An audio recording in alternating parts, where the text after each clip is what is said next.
You're watching Amador County's local television network, TSPN. And now back to TSPN News with Tom Slivick. Comprehensive news, because in today's world, you need more than just sound bites. TSPN, streaming on the World Wide Web and on demand at tspntv.com. Hi everyone, and welcome back. I'm Tom Slivick, and I'm with Rich Farrington. How are you doing, Rich? Very good, thanks. Good to see you again. And we met. In fact, we met last weekend. I've met you before that, but I had an opportunity to talk on the parade and the pre-parade interviews. I talked a little bit with you there, so people can hear more about that. Now, you were the appointed district water director for District 3. And that's the one that is up there in Volcano, Pioneer, Buckhorn, and upcountry area. So that's basically, I guess, I won't call it the hot seat, but that's the GSL area, right? Yes, right. The Water Agency has two recent independent professional engineer studies on our existing water system. The pumps that bring water up from the McCallum River are failing, is the finding, as well as the pipeline. And so there's a real issue of, what to do to replace those. Right. I think I talked to there was two people that came up with that, that did those independent studies, and they basically reported that the pumps were failing. They needed to be probably be replaced, and both engineers found, just quote them here a little bit, there's an increasing risk of catastrophic failure and damage resulting from an extended period of loss of water to the comp system.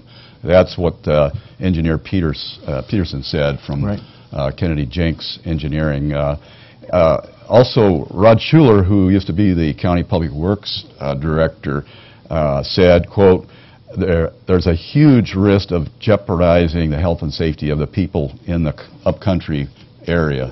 So both of these engineers are agreeing that there's a huge problem, and I think that we really have, we've got to address this here real quick.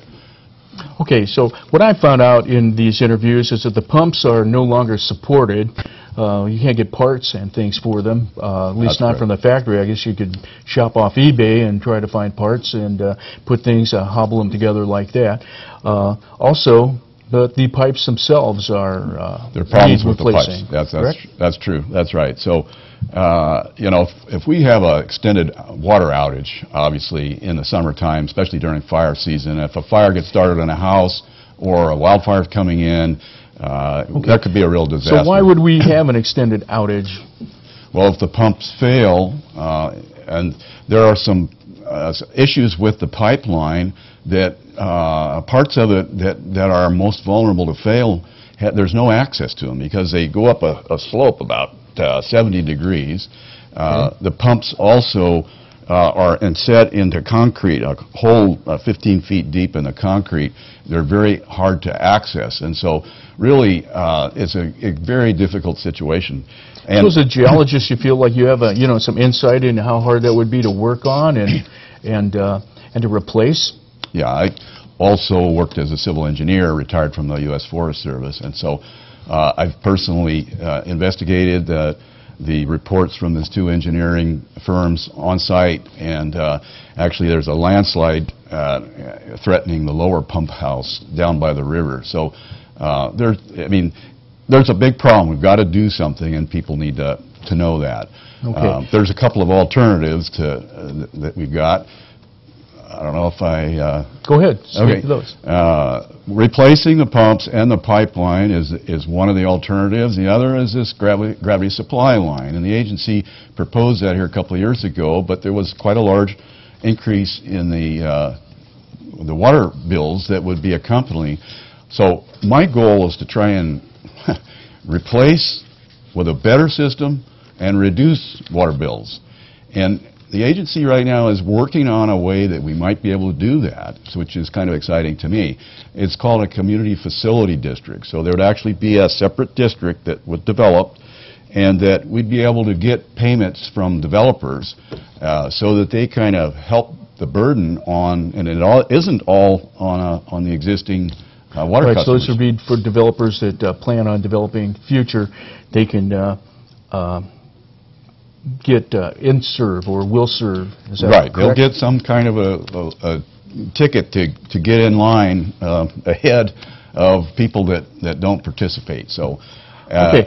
Now the monies that, when the Amador Water Agency talks about the savings or, possible rate reductions, those are coming from in saving of the electrical costs. Is that correct? There's somewhere between $275,000 to $300,000. With that number, are they also projecting that the rates will increase?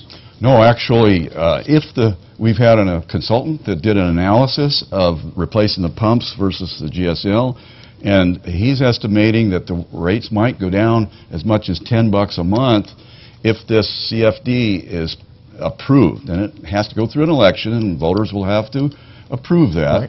Right. The probably estimated charge right now would be maybe around $5 a month, but lowering water bills $10 a month. So it might be a net savings of $5 a month. Okay, now what I was asking was is that savings? Did they also figure in, is that with the rates staying the same, electrical rates staying the same, or are they counting on rates if going the water comes down the gravity line, there's no pumping. We don't pay PG&E $270,000 a year. We don't pay for $50,000 worth of maintenance per year on the pump. So there's a huge savings, and then we'll also bring in the revenues from the developers, so that helps to reduce the cost even more. Okay, now have there been studies on looking at what PG&E might be charging for electricity in the future? Oh yeah, you look at the last 20 years, and the increase runs about 4% a year of increased PG&E that we've been paying.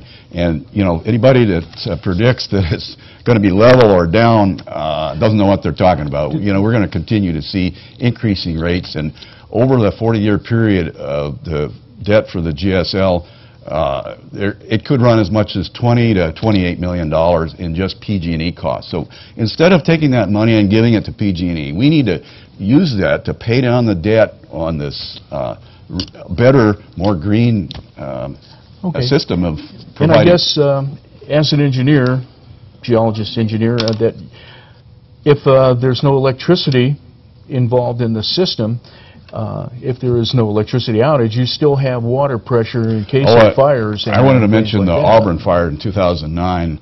The fire down there burned up their pumps, and they were out of water for a while. 63 houses burned up, and about 6 commercial businesses were damaged. And so anything like that happening up here to our existing pumps, they would shut down. We'd be without water. We have 540 hydrants up country, and if those go dry or go to a trickle, this is a huge impact to the water customers. If we have the GSL, that won't happen. Okay. Well, we're going to leave it at that because our time's up for the interview, and thanks for coming by, and maybe we'll get a chance to talk to you one more time. Okay. Thank you. Stay with us. There's more news on the other side of the break. You're watching Amador County's